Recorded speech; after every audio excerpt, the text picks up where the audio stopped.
Before we begin, viewer discretion is strongly advised. The following is for educational and entertainment purposes only. This is the verbatim federal courtroom testimony of the Sean Diddy Combs trial. As reported by Inner City Press, the courtroom wasn't ready for what happened next. Dwayne "The Rock" Johnson, global icon, former wrestling champ, blockbuster superstar, entered the courtroom with a face few had ever seen. Broken, vulnerable, scared. He wasn't there to promote a movie. He was there to confess. As he took the stand, he described a horrifying series of initiations that allegedly took place behind the scenes of his rise to fame. What shocked everyone wasn't just what he endured, it was who orchestrated it. Sean Diddy Combs. The Rock broke down in tears as he revealed Diddy's bizarre control over early Hollywood connections, including a twisted ritual that involved eating raw monkey brains, being locked in basement, and being forced to prove loyalty through humiliation. What Dwayne said under oath left the courtroom speechless. No one expected it. There was no announcement, no press warning, no whispers in the hallway. The courtroom had already been shaken by the testimonies of stars like Monique, Denzel Washington, and Jamie Foxx. But when the side door opened and Dwayne "The Rock" Johnson walked in, the room didn't just freeze, it broke. Gone was the smiling, confident, motivational figure known to millions. This was not the man who clapped back on red carpets or hyped up fans in wrestling arenas. The man walking in now looked haunted, tired, hollow, his trademark brow furrowed, not in bravado, but in emotional pain. He carried no papers, no notes, just the weight of something he had never spoken aloud. Even Diddy, seated beside his defense team, turned and seemed to stiffen. His lawyers whispered in rapid fire, visibly caught off guard. Prosecutors, meanwhile, exchanged glances. They had kept this name quiet for a reason, because this moment was going to change everything. As Dwayne took the stand, he hesitated to sit. He placed both hands on the railing and looked at the judge. "May I say something before we begin?" The judge nodded. He faced the gallery, then turned to the jury, then to Diddy. "I don't want to be here, but I have to be. I've lived with something that's eaten away at me for almost 20 years, and the truth is, I'm still scared, but I'm more scared of what happens if I stay silent." The court went still. Dwayne was sworn in, then finally sat. His voice was low and growly, not from theatrics, but emotion barely contained. "You all know me as The Rock, the guy who never breaks, but I'm about to break now, and I need everyone in this room to understand what I'm about to say isn't just about Sean Combs. It's about how he got away with it for so long." His lips quivered as he said it. "I was one of them, one of the ones who thought playing along meant survival. I played along and I paid a price no one ever saw." And with that, the room, the trial, the entire cultural conversation shifted because Dwayne Johnson was about to describe a Hollywood initiation so bizarre, so humiliating, it would haunt every headline for years to come. The court leaned in as Dwayne Johnson began describing his first encounters with Diddy. "It was 2001. I was transitioning from wrestling to film. Scorpion King had just hit and I was hungry, ambitious, but naive." He said, "Diddy appeared like a guardian angel, a connector, someone who had the power to open every door in Hollywood. I didn't question it when he said, 'Let's talk off the record.' I thought it was just business." Dwayne detailed how Diddy invited him to industry nights, exclusive private gatherings hosted at his mansions in Los Angeles and Miami. They weren't wild parties at first. It was chill, champagne, handshakes, producers, studio people, casting directors. Everyone said Diddy's the guy. But over time, the energy changed. It stopped feeling like networking and started feeling like a test. Dwayne said he'd say things like, "Are you down for greatness? Would you bleed for it?" I laughed it off, but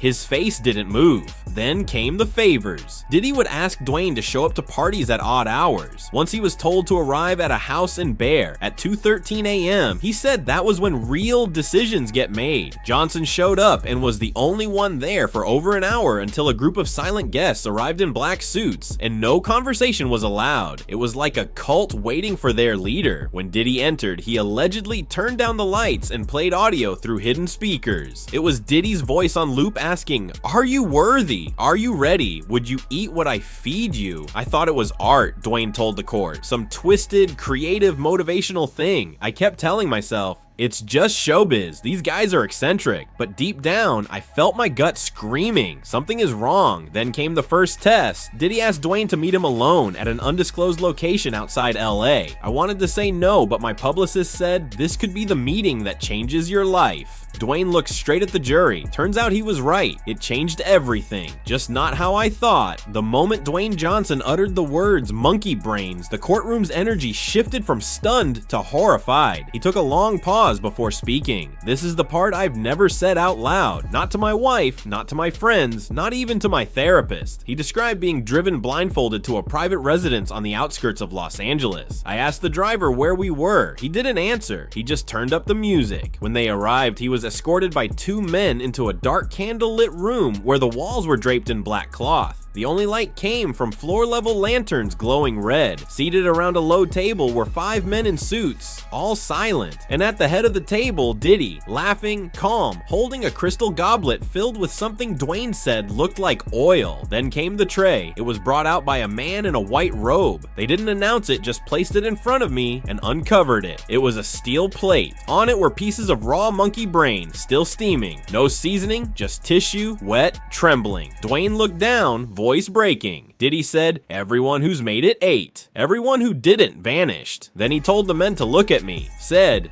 "Let him feel the pressure." He said he tried to walk out, but the door was locked. I asked if this was a prank, a ritual. I even tried laughing, but no one laughed with me. Then Diddy handed him a spoon. He leaned in close and said, "Hollywood is not about talent. It's about obedience."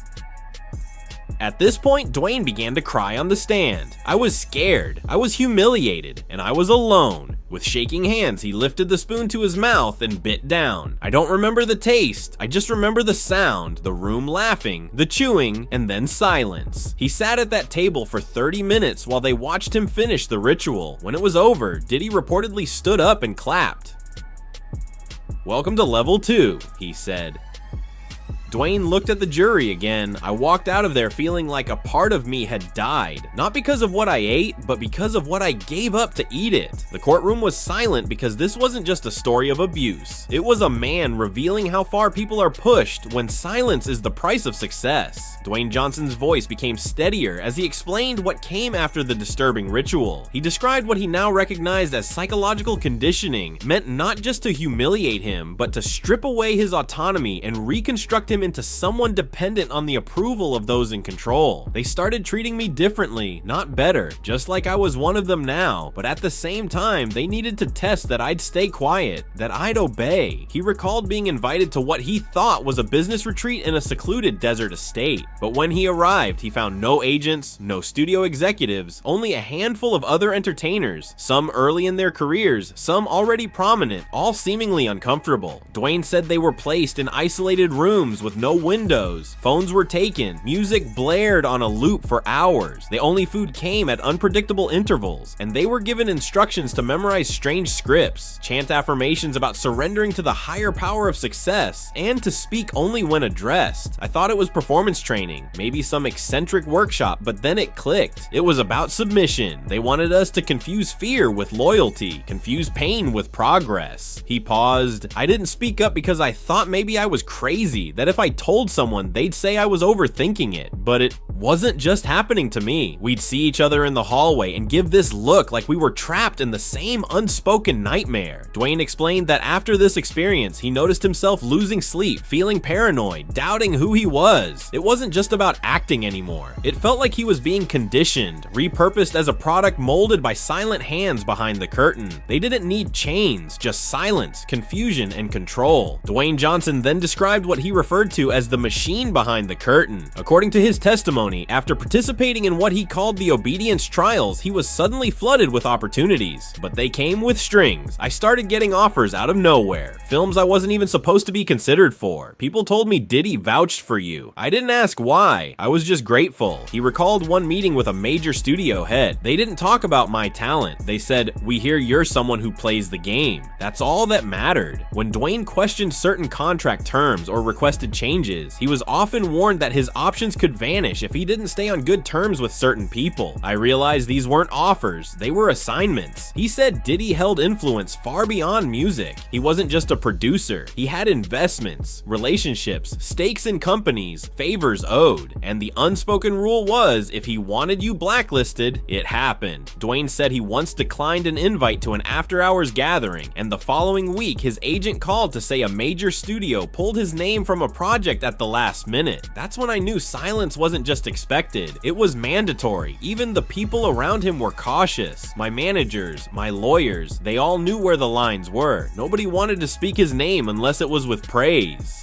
He began to feel like a puppet, one whose strings were pulled not just by studios, but by invisible alliances held together by fear, favors, and secrets. You learn very quickly that the people who control access in Hollywood don't do it out in the open. It's done through whispers, favors, and debts. With a visible heaviness in his voice, Dwayne Johnson described the moment when he saw too much, when he decided he could no longer remain part of the circle he had been reluctantly ushered into. He recalled a private event at a luxury estate in the Hollywood Hills. He had been invited under the pretense of a private screening and industry networking night. But when I got there, I knew right away it wasn't that. The house was dimly lit with security posted at every door. Phones were taken at the entrance. Guests were handed masks, not for theatrics, but for anonymity. It felt less like a party and more like an initiation. Not mine, but someone else's. He walked the perimeter of the event uneasy. What he saw disturbed him. I saw people I admired, actors, musicians, even directors behaving in ways that didn't look like celebration. They looked lost, like they were trying to prove something or hide something. Dwayne said he saw a well-known younger actor crying in a hallway. He was clutching a drink, trembling. When I asked if he was okay, he said, "They told me this is what it takes." That was the night Dwayne left early. That was the night he said the glamour cracked and I saw the machinery underneath. He went home and didn't sleep, not just because of what he saw, but because of the realization that he had been protected at a cost. I wasn't invited because they liked me. I was invited because I was useful, because I had shown I could stay silent. He choked up as he added, "But seeing that young man, it made me remember who I was before all this, before the fear, before the shame." He looked at the judge and said, "That was the night I decided. If anyone ever asked me what I saw, I wouldn't lie." And now on the witness stand, he kept that promise. As Dwayne Johnson sat on the stand, the courtroom remained painfully still. Every eye was locked on him, not because of his fame, but because of his truth. He took a breath and looked straight ahead. "People ask why we stay silent," he said. "Why actors, musicians, athletes, people with platforms don't speak up when we see things that aren't right." He looked down and sighed. "I'll tell you why. Because it's terrifying." He explained that for much of his early Hollywood career, he believed the best way to survive was to keep moving, smile, perform, and avoid questioning those in control. You're taught not to ruffle feathers, not to say names. You think if I speak, I lose everything I built. He said his silence wasn't about guilt. It was about fear of retaliation, of being blackballed, of being labeled difficult or unreliable. It's not always threats. Sometimes it's just watching someone disappear, watching roles dry up, calls stop, contracts vanish. He referenced other actors who vanished from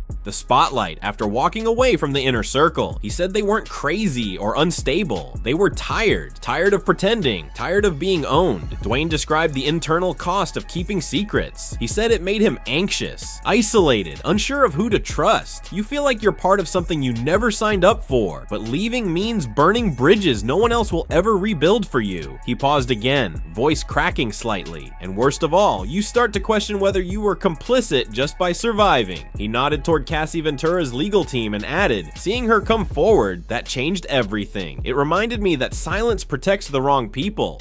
As the courtroom watched Dwayne Johnson sit taller, more confident than before, he spoke not as The Rock, but as a man who had been reshaped by his experiences. There's this idea that once you make it, you're untouchable, that success means you're no longer vulnerable. But the truth is, the higher you climb, the harder it is to speak. He said he built a brand on strength, resilience, and positivity. But behind the scenes, he often felt powerless. "I couldn't talk about what I saw, what I experienced, because it didn't fit the image." He admitted admitted that for years he stayed silent because the cost of speaking seemed too great, but in recent years, especially as more survivors came forward in the industry, he began to see his silence differently. It stopped being self-preservation. He said it started to feel like betrayal. He recalled a young fan once telling him, "You're the guy who never quits." And that sentence stuck with him because in some ways, he had quit. Quit on his younger self, his principles, and those who were still trapped in systems of power they didn't choose. Dwayne wiped away a tear. "I'm not testifying to cancel someone. I'm here because I've been silent long enough, and I don't want anyone who looks up to me to think silence is strength." He said this wasn't about blame, it was about accountability, and I want people in power to know we see you now. You're not invisible anymore. The courtroom grew tense as Dwayne Johnson turned to face Sean Diddy Combs directly. "I want to say this to you, Manto Man," he began. "Because I've carried it for too long." He didn't raise his voice. He didn't gesture wildly, but his words cut deeper because of their calm conviction. "You made me believe I had to sacrifice myself to succeed, that I had to surrender my integrity just to be allowed in the room. And I believed it." He shook his head, eyes locked on Diddy. But that wasn't power. That was fear, disguised as influence. He spoke about the others who had crossed paths with Diddy, the ones who hadn't found the strength to speak, the ones still suffering in silence. "I'm speaking for them now. For the people who were told they had no choice, who were told that dignity and dreams couldn't live in the same place." He paused. "You don't get to define my legacy. Not anymore." As he stepped down from the stand, his final words echoed in the hushed courtroom. "It ends here, with the truth." Dwayne left the courtroom not as a victim, not as a headline, but as someone who had reclaimed his story, no longer afraid, no longer silent. And the world watching knew something in Hollywood had just shifted. As the BOF guided Dwayne Johnson away from the witness stand, a hushed ripple passed through the gallery. But before he stepped beyond the swinging courtroom doors, Dwayne paused, not to look at Diddy, not to speak to the press, but to face the room one last time. "I want to leave one more thing on record," he said, voice resolute. "This story, my story, isn't just about me. It's not about stardom or scandals or headlines. It's about the people who never get to sit in this chair, the ones who didn't survive long enough to speak, the ones still stuck behind the curtain, terrified that no one will believe them." He turned slightly, addressing not just the jury, not just the judge, but the very culture that enabled the silence for so long. For decades, Hollywood has been built on a lie, on the myth that power justifies abuse, that success comes with a price we can't question. But that myth is breaking now, not with rage, not with revenge, but with truth. He took a breath. "I stayed quiet because I was afraid I'd lose everything, but the truth is, I never had anything if I didn't have myself." A soft murmur of support broke out from one corner of the courtroom. Lawyers glanced around, unsure whether to intervene. The judge didn't stop him. Dwayne nodded once more. "To anyone out there watching this, still wondering if it's safe to speak up, let this moment be your signal. The silence is over. We're not afraid anymore." With that, he walked out of the courtroom. No cameras followed. No handlers rushed to spin a narrative. Just a man who finally chose to speak, and a system that for the first time in a long time had no idea how to silence.